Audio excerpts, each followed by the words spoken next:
Hello friends. आज मैं अपने वीडियो में 12th सीबीएसई के लिए फ्लेमिंगो बुक का लेसन 1 लेकर आए हैं, the last lesson. Before starting the text of the last lesson, I want to clarify this fact that in your literature section there are two books, Flamingo and Vistas. Vistas is supplementary reader. Vistas is supplementary reader and Flamingo is main book. Detailed study. Let us move to the story.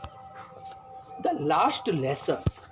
It is very ironical statement that in that book there is first lesson for the student, but the name is the last lesson. Actually,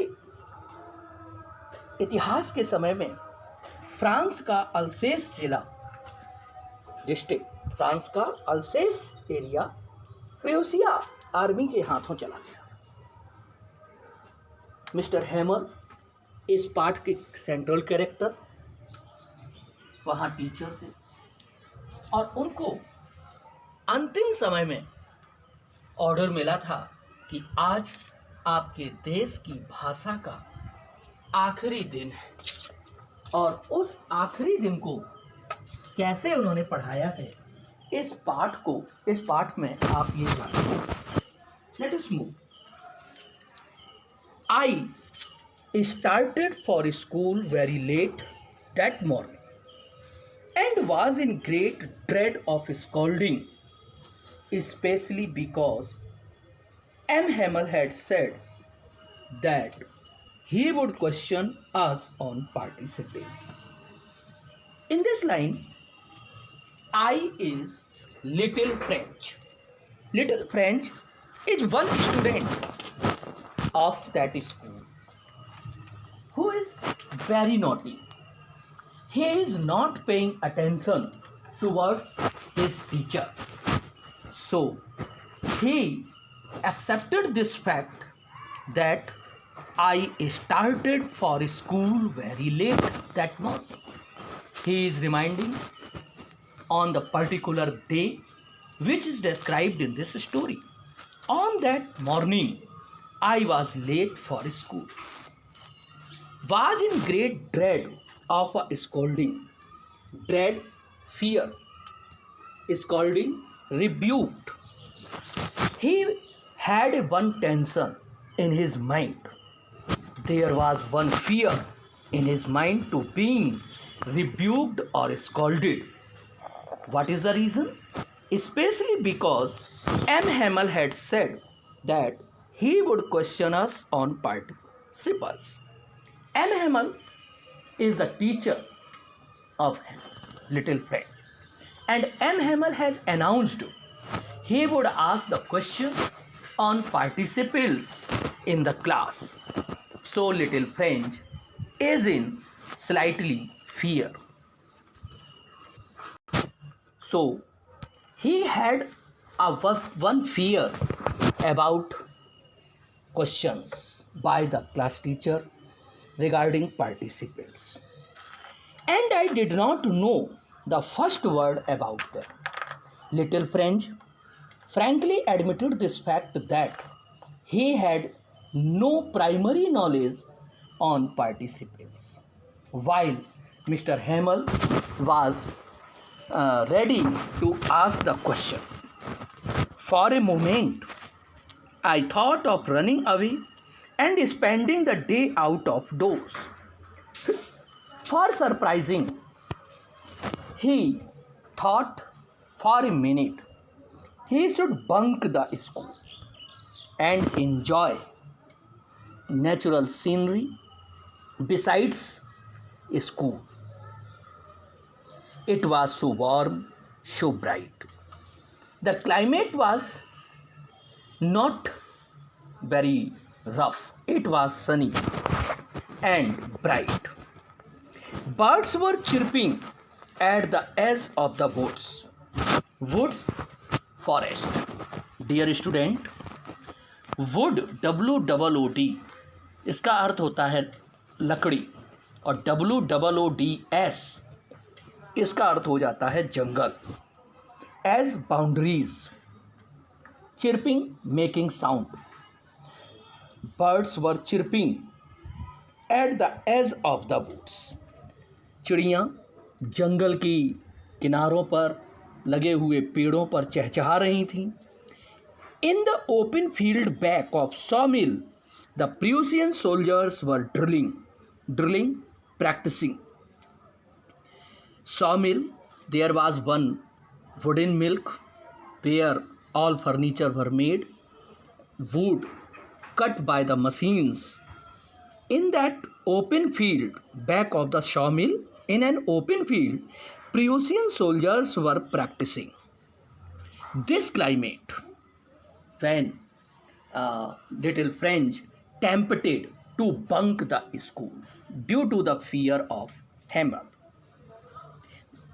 It was all much more tempting than the rule for participles. Tempting, attracting. But I had the strength to resist and hurried off to school. Little French is accepting this fact that all the scenery, which type of scenery? Chirping of birds, sunny weather, Prussian soldiers practicing, such type of things were very attractive for French. But I had the strength to resist, strength, power, resist, control, hurried off to school. I had to control my power. Which type of power?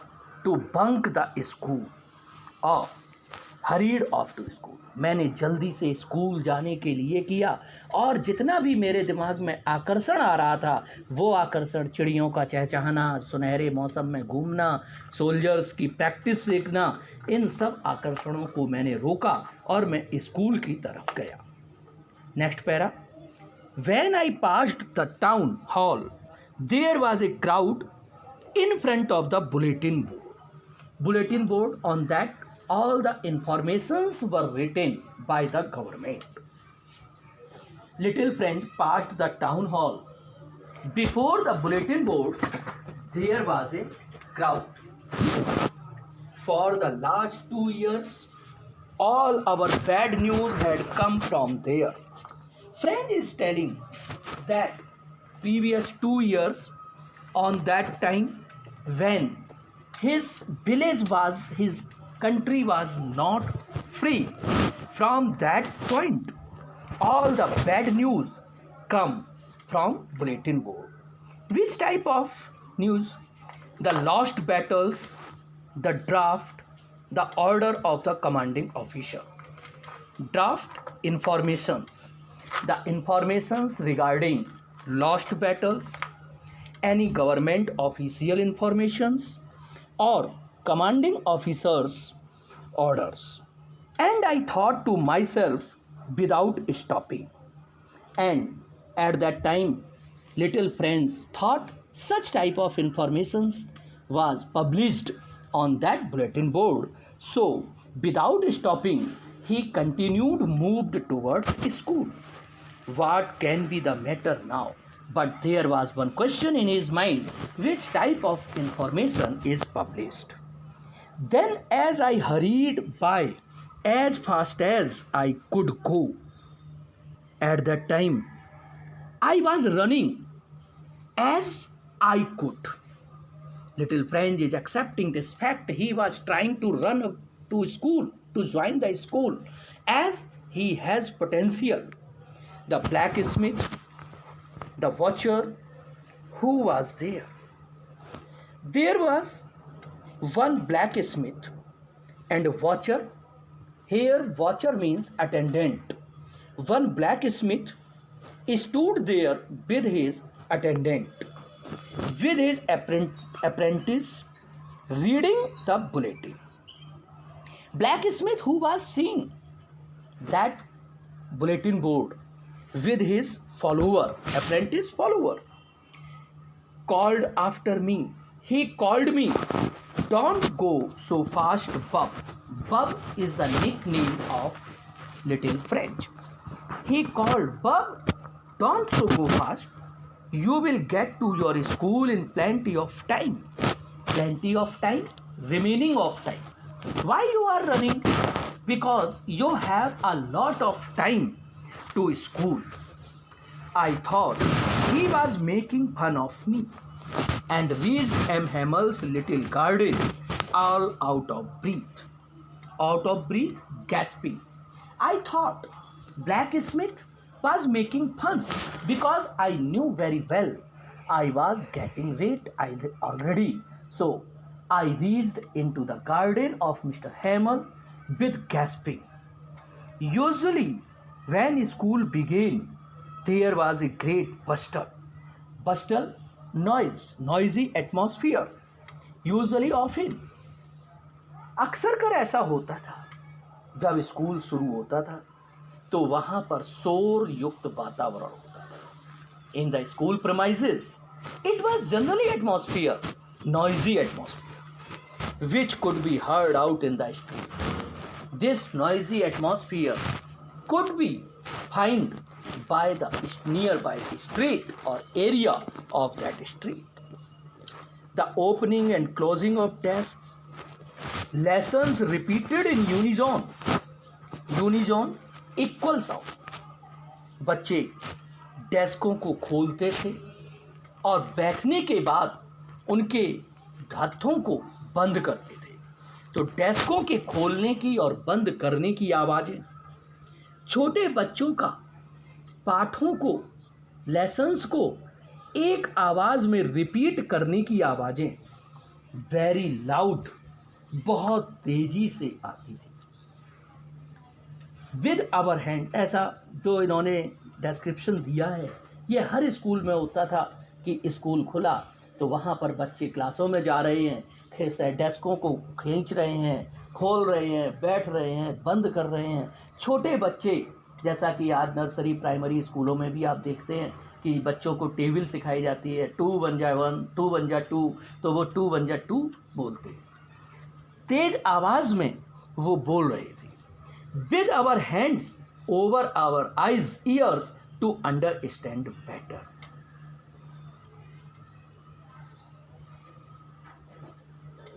With our hands over our ears to understand better.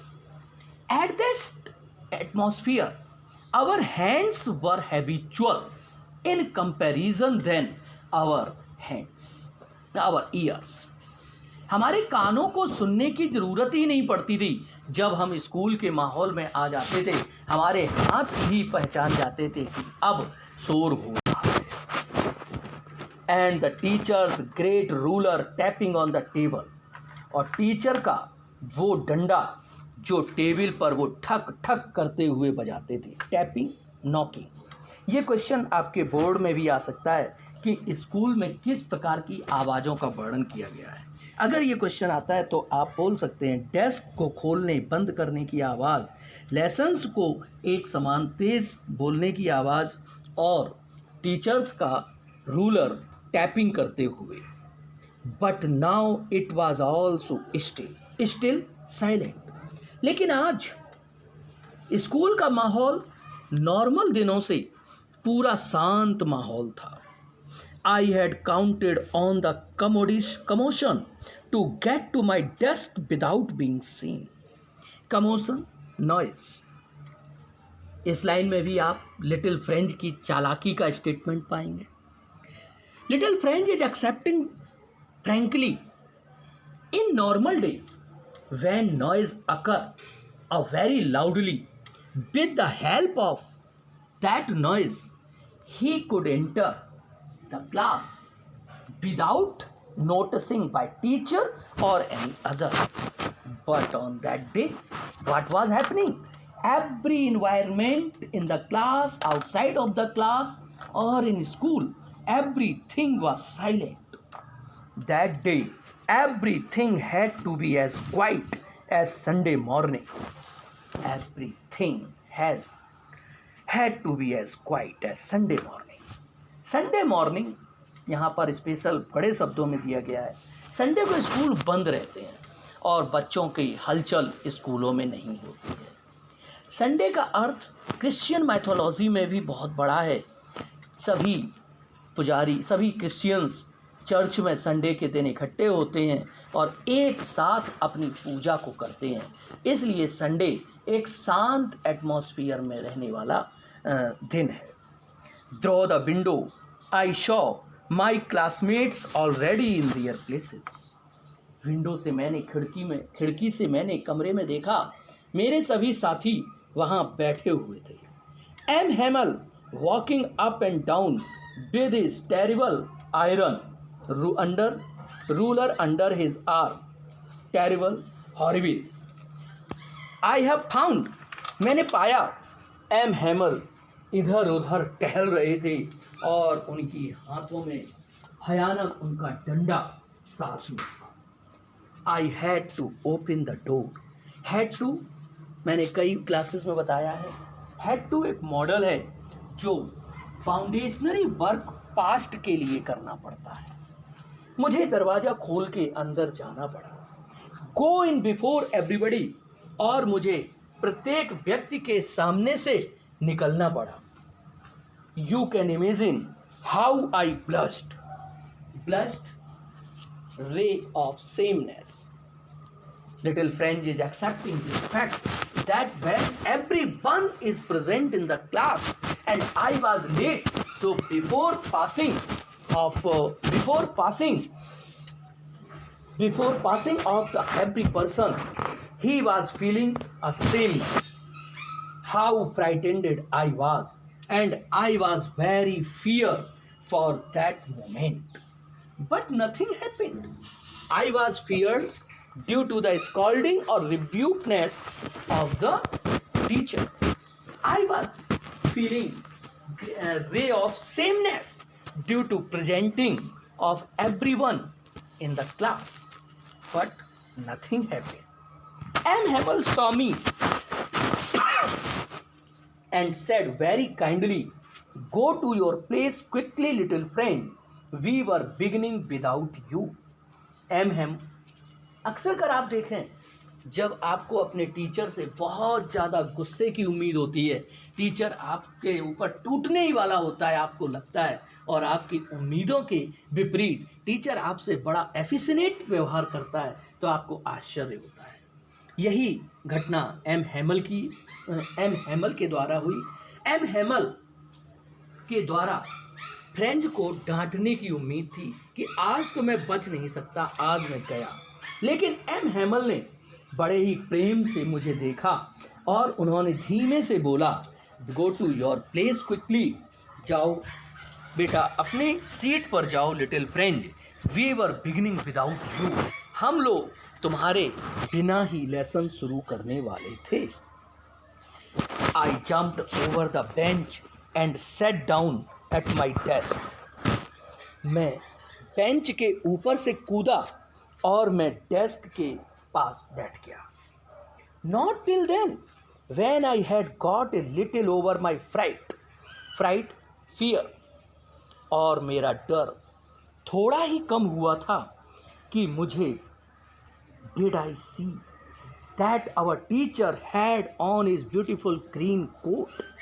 मेरा डर थोड़ा ही कम हुआ था जब मैं normal हुआ वहाँ के माहौल में, तो मैंने क्या देखा कि मेरे टीचर सुंदर हरा कोट पहने हुए हैं। टीचर की ड्रेस कोड सेंस एक होता है, ड्रेस कोड अलग होता है। स्कूल की ड्रेस होती है या वो नॉर्मल भी पहनता है तो एक सिंपल और सोवर कपड़े पहनता है।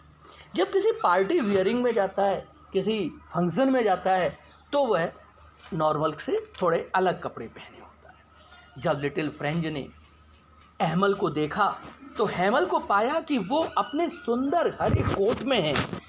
His frilled shirt, frilled ruffled, झालर वाली, और उस कोट के साथ उन्होंने झालर वाली शर्ट पहनी हुई थी, लिटिल ब्लैक सिल्क कैप और छोटी काली सिल्क टोपी पहनी हुई थी, all embroidered decorate with coloured thread. सभी चीज़ें, कोट, शर्ट, कैप, कलर चमकीले धागों से कढ़ाई की गई थी। that he never wore except on inspection and pride days.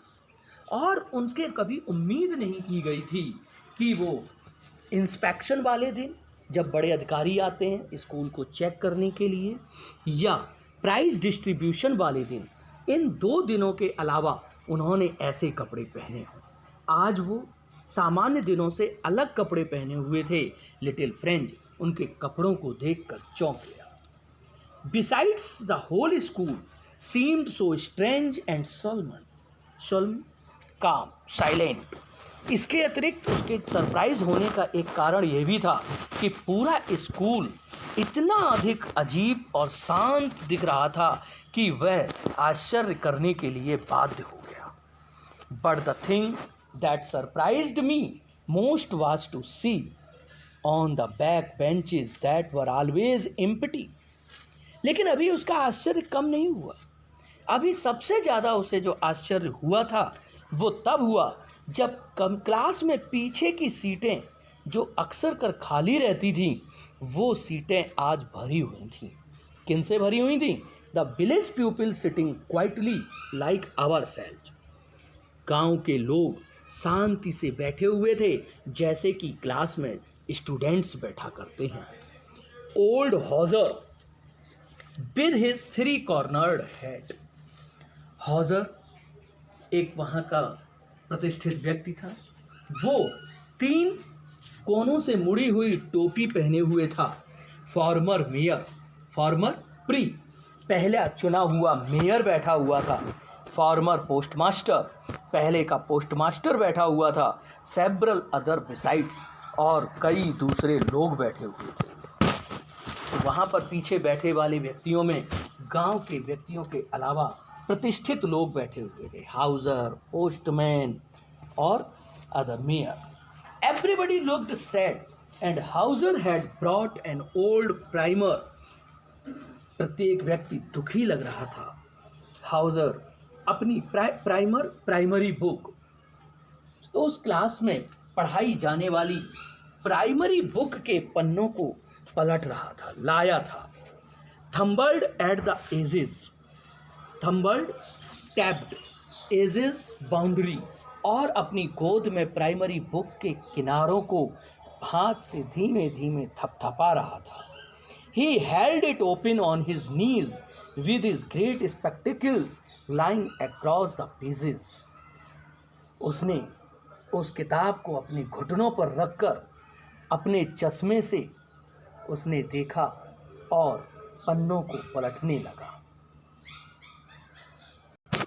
Students, आज के लिए इतना पार्ट फर्स्ट में रहेगा और आप इसको टेक्स्ट एक्सप्लेन ज़रूर करें, घर पर ध्यान से पढ़ें, और इसके बाद इसके कोर्स का, इस चैप्टर का सेकंड पार्ट हम आपको नेक्स्ट वीडियो में देंगे।